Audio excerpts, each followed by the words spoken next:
అదే RTV app వార్తల్ని క్షణాల్లో చదివే అవకాశం ఉంటుంది. ఒక న్యూస్ పేపర్, ఒక టెలివిజన్ ఛానల్ మీ చేతుల్లో ఎప్పుడూ ఉంటాయి. వక్ఫ్ బోర్డు బిల్లు సవరణకు మద్దతుగా వినూత రీతిలో అటు బీజేపీ రాష్ట్ర కార్యాలయానికి ఎంపీ కొండ విశ్వేశ్వరరెడ్డి వచ్చారు. గుర్రాలపైన కూడా తను పంచె ధరించి కత్తితో కూడా మరి బీజేపీ రాష్ట్ర కార్యాలయంకు రావడం పట్ల ఎందుకు ఈ విధంగా ఇటువంటి డిఫరెంట్గా కూడా ఇక్కడికి వచ్చారు ఏంటి అనేది ఒకసారి ఆయనతోనే మాట్లాడించే ప్రయత్నం చేద్దాం. కొండ విశ్వేశ్వరరెడ్డి కట్టుబొట్టు మారినట్టు కూడా పంచె కట్టుకున్నారు, తలపాకి ధరించారు, కత్తితో గుర్రం పైన వచ్చారు. ఏంటి అసలు ఎందుకు ఈ విధంగా వచ్చారు?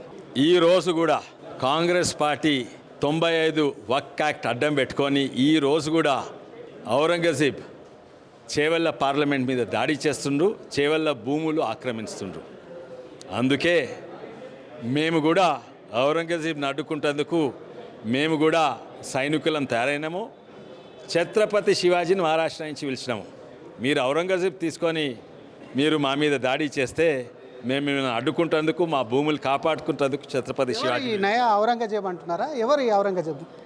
ఛత్రపతి మొఘల్ ఛత్రపతి ఉండే చూడు, చక్రవర్తి, మొఘల్ చక్రవర్తి ఔరంగజేబు. ఇప్పుడు ఏ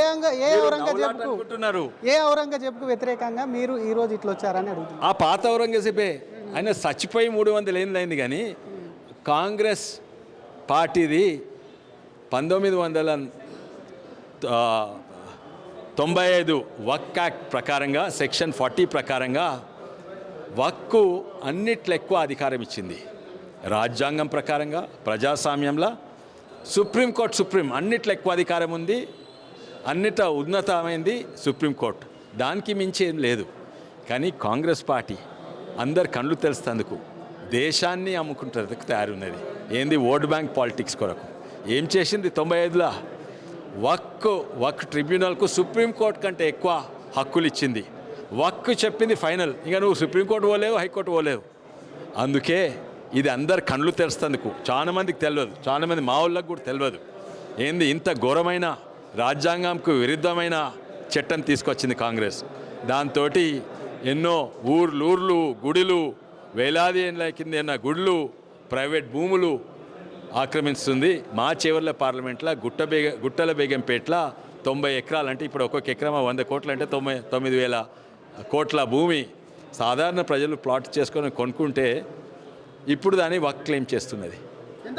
మీ పార్లమెంట్ పరిధిలో మొత్తం వక్ఫ్ ప్రాపర్టీ కింద ఎంత భూమి ఉండేది? వక్ఫ్ ప్రాపర్టీకి ఎవరికి తెలియదు. మీరు లెక్కలేనంట. వాళ్ళకి కన్ను ఎవరు దేని మీద దృష్టి పడితే అదే ఫైనల్. అది సెక్షన్ 40 చదవండి, ఇప్పుడు చదివి వినిపించిన సెక్షన్ 40 ఆఫ్ 95 వక్ఫ్ యాక్ట్ చదవండి. దేని మీద కన్ను పడితే మాది అనొచ్చు, దానికి అడ్డు సుప్రీంకోర్టు ఎవరు రావచ్చు. మళ్ళీ వక్ఫ్ బోర్డు తప్పనంటే మ్యాక్సిమం వక్ఫ్ ట్రిబ్యునల్ మళ్ళీ వాళ్ళదే. ఇక వక్ఫ్ ట్రిబ్యునల్ చెప్తే ఫైనల్. అంటే ఎవ్వరికి తెలియదు. ఇప్పటి వరకు 2 సార్లు, లాస్ట్ 20 ఏళ్ళలో 2 సార్లు ఆ వక్ఫ్ రికార్డ్ రూము 2 సార్లు తగలబెట్టిండ్రు. అది యాక్సిడెంట్ అయిందా ఇదా తెలియదు. అది విచిత్రంగా వక్ఫ్ భూమి, వక్ఫ్ రికార్డ్ రూమ్ ఎట్లా అంటుకున్నది. అయితే వాళ్ళ ఇష్టం. ఇప్పుడు కాంగ్రెస్ చేసిన చట్టం ప్రకారంగా వాళ్ళు ఏది ఇష్టం ఉంటే అది మా భూమి అనుకోవచ్చు.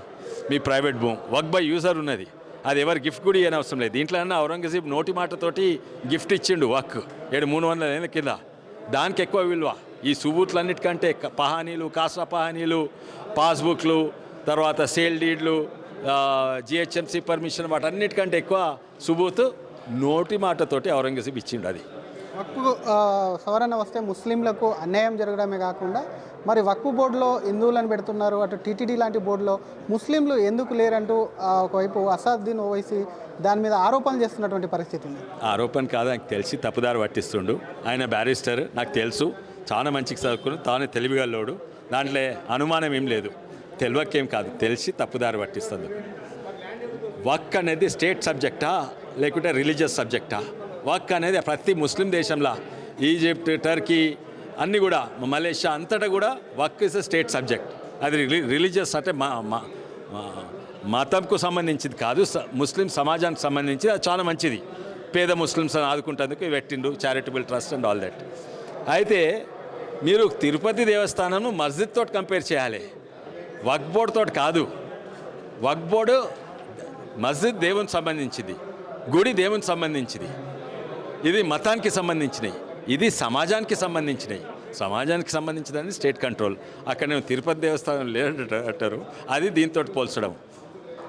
మీరు పోల్చేది ఉంటే మన ఎండోమెంట్స్ డిపార్ట్మెంట్ పోల్వండి. అక్కడ హిందూ ఎండోమెంట్స్ డిపార్ట్మెంట్లో అందరూ ఉంటారు, ముస్లిమ్స్, క్రిస్టియన్స్, బుద్ధిస్ట్ అందరు కూడా ఉంటారు, పార్సీలు అందరు ఉంటారు.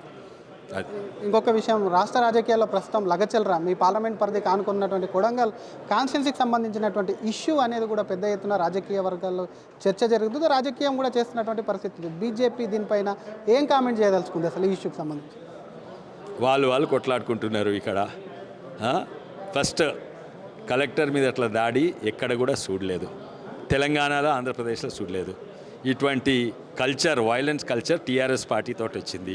అప్పుడు వెనకట హత్యలు కూడా చేసిండ్రు, ఆ లాయర్ దంపతులది.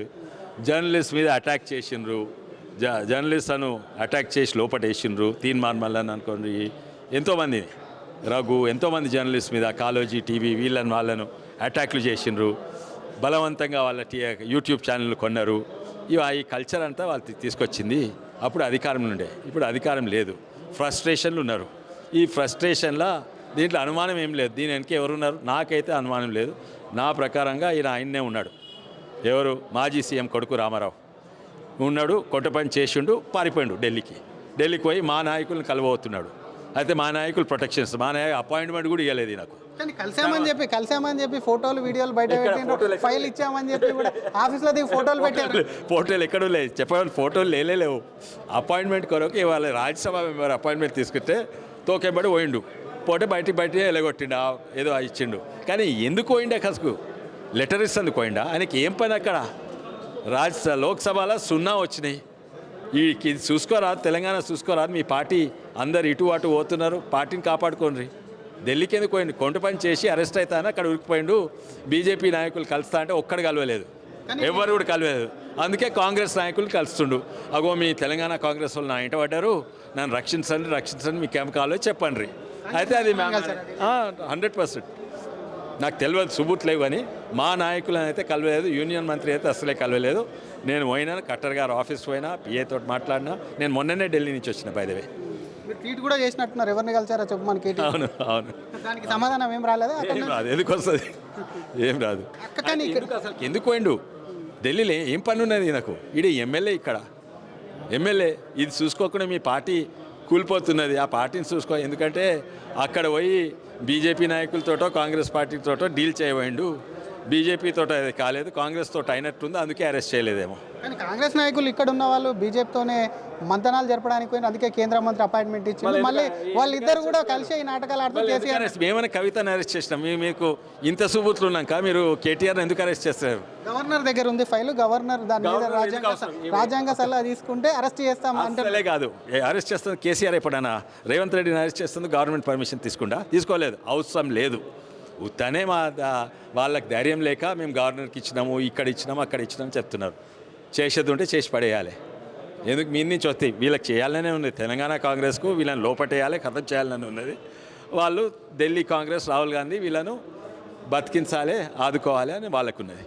Thank you sir. ఇది అసలు వక్ఫ్ ప్రాపర్టీకి సంబంధించి కూడా వక్ఫ్ బోర్డు సవరణ అనేది కూడా ఎవరికి వ్యతిరేకం కాదని చెప్తూనే, మరొక పక్క వక్ఫ్ ప్రాపర్టీ ఏదైతే ఉందో దానికి సంబంధించి తిరుపతి బోర్డుకు అంటగట్టడం ఏంటి, అసలు మసీదుకు సంబంధించి గుడికి అటువంటి వాటికి కూడా పోలిక పెట్టాలి, ఇటువంటి పోలిక ఏంటి అని చెప్తూనే, తెలంగాణలో ఒకవైపు లగిచెల్ర ఏదైతే ఉందో ఆ ఘటనకు సంబంధించి మాత్రం ఆ ఘటన వెనుక ఖచ్చితంగా మాజీ సీఎం కొడుకు రామారావు ఉన్నారని చెప్తూనే, మరొక పక్క ఆ ఘటనకు సంబంధించి కలెక్టర్ మీద దాడి ఇప్పటివరకు చేయలేదు. బీఆర్ఎస్ హయాంలో అనేక హత్యలు చేసి కూడా క్రూరమైనటువంటి రాజకీయాలు చేయడమే కాకుండా ఢిల్లీకి తమ నాయకులను ఎవరిని కలిసేందుకు వెళ్ళారు, ఎవరు అపాయింట్మెంట్ ఇవ్వకపోవడంతో కాంగ్రెస్ నేతల్ని కలిసి వచ్చి ఇక్కడ అరెస్ట్ చేస్తారేమో రాష్ట్ర నేతలకు కేటీఆర్ అరెస్టు భయంతోనే అటు ఢిల్లీ వెళ్ళి ఢిల్లీ కాంగ్రెస్ నేతలు కలిసి తను అరెస్ట్ నుంచి తప్పించుకునేటువంటి ప్రయత్నం చేస్తున్నారు. గవర్నర్ అనుమతి లేకుండా కూడా అరెస్టు చేయొచ్చు, గతంలో రేవంత్ రెడ్డిని అరెస్టు చేయలేదా అంటూ కూడా కొండ విశ్వేశ్వరరెడ్డి ప్రశ్నిస్తున్నారు. కెమెరామెన్ కోటితో శ్రీధర్, RTV హైదరాబాద్.